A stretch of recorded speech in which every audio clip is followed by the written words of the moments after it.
Hello, Professor Cafarelli.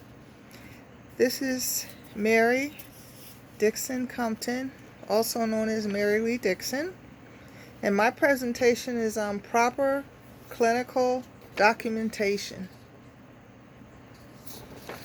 I would like to speak a little on it because there are steps to take to prevent fraud, patient identity management, and verification proceed with any medical procedure.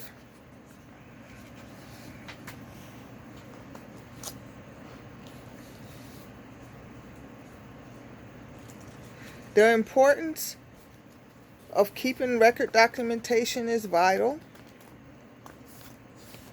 so that it eliminates fraud and improves patients' billing. The techniques within the practice as well.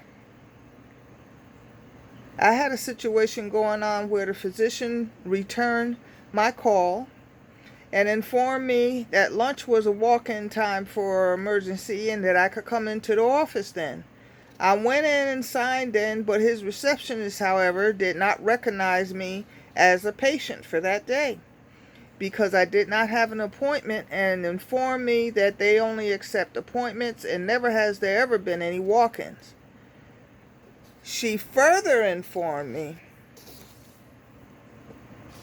that the doctor had left the office and was gone, and he wasn't. He wasn't gone at all. Anyway, the doctor saw me, and he took my CPAP machine and saw that the flow of it and everything wasn't working proper. But by her not documenting me as a patient, the doctor didn't get paid for his time for looking at my machine. This is an important key element that must be in place to improve patient documentation.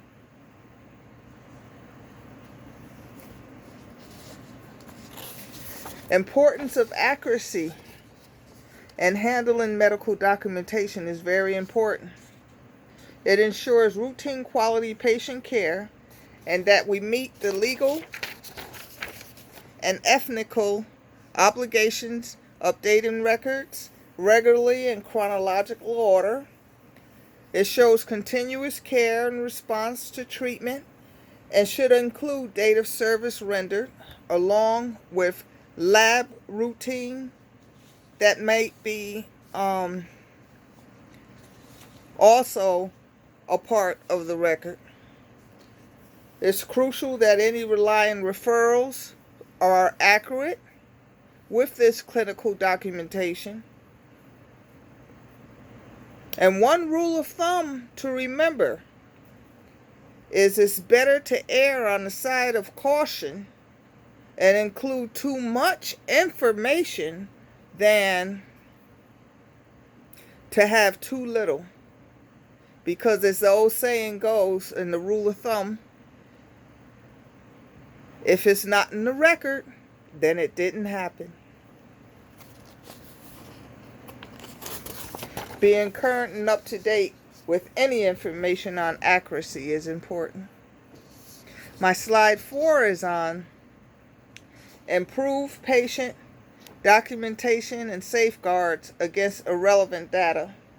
The medical records show include a health summary, which is easily accessible, including significant history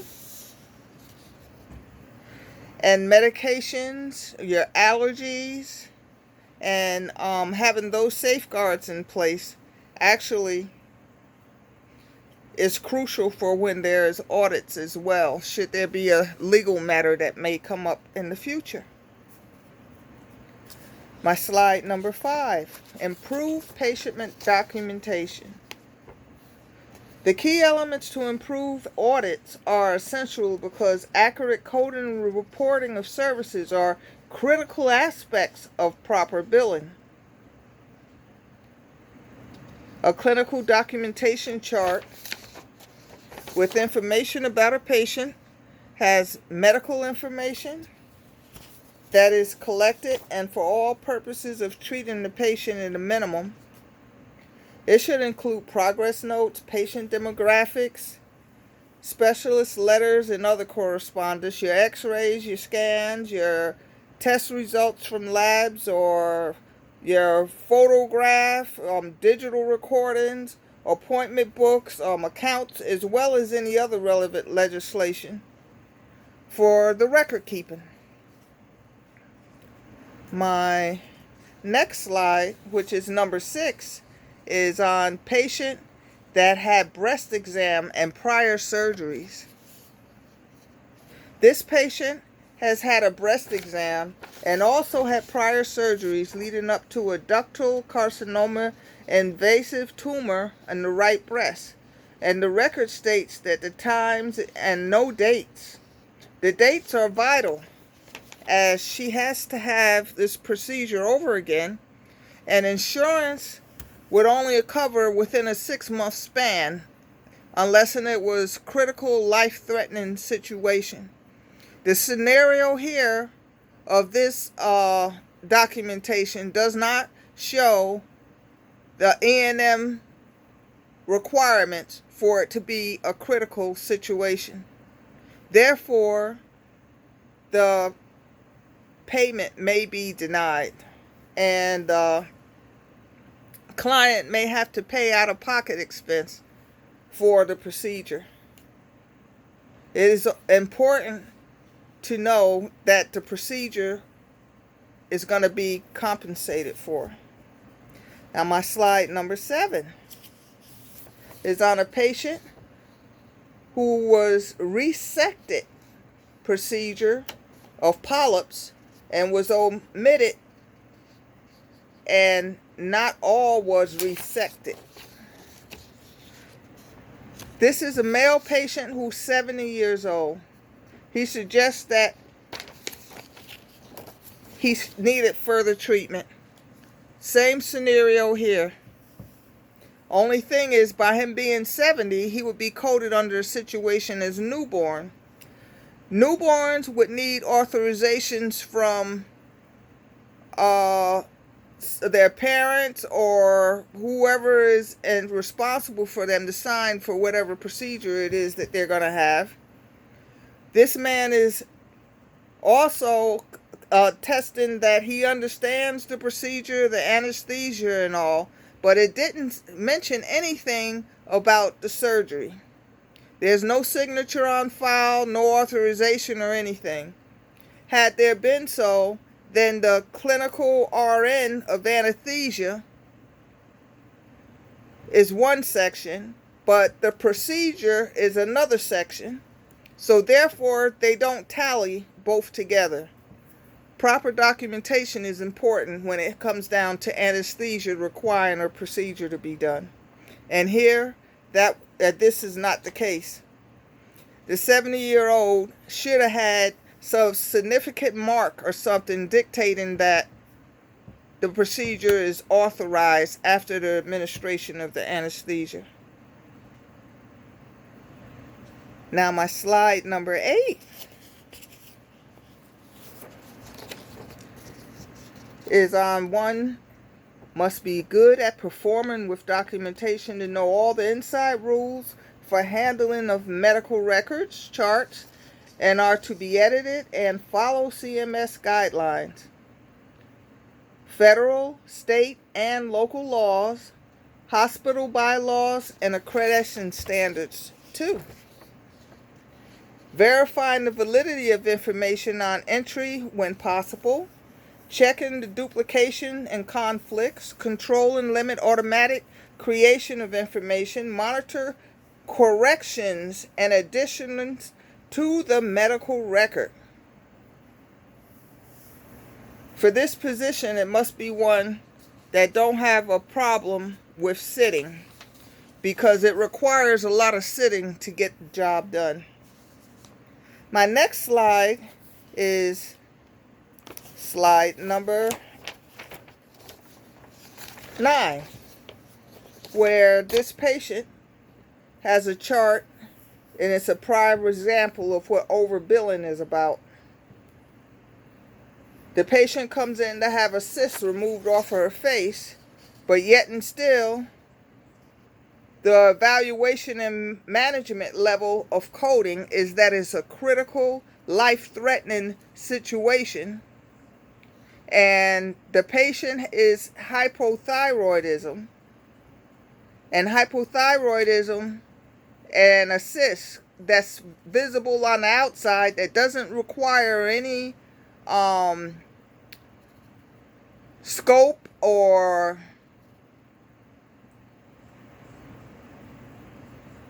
procedural, where you go internal in order to view with special lenses or anything in order to remove.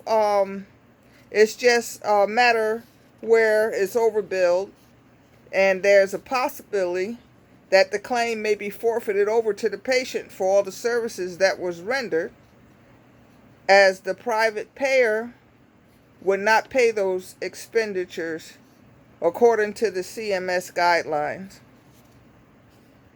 On this chart, we have the PFSH, 13 ROS, HEENT, etc. And the patient is received anesthesia. However, we also have a standby team for a small cyst that's on someone's face. That's overbilling. My next slide is number 10. And this case speaks a lot about mental disorders on a matter of someone that's having dental work done. It is clear that the patient is incoherent to be able to withstand more than one time being under anesthesia for to have the procedure done. Therefore, the x-rays, the cleaning, as well as with other dental care, is all done at one time. Never did it mention on here the condition of the person's heart, whether there were any other kind of matters that might have been going on with him in his past history at all. It just mentioned that that was his mental capacity.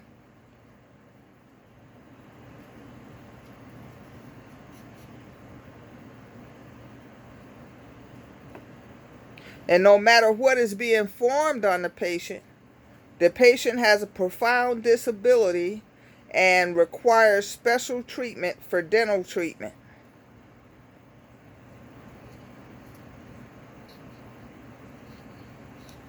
It is clear that the patient has autism, and that's one of the reasons why they're saying so.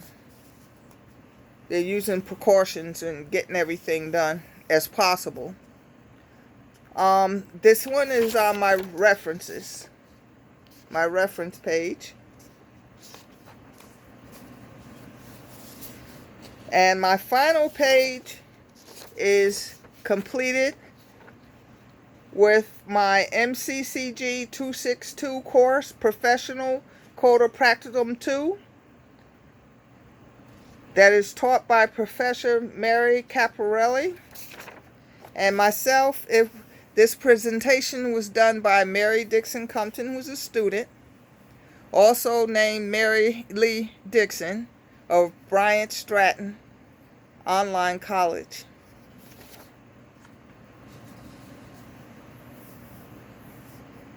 Thank you.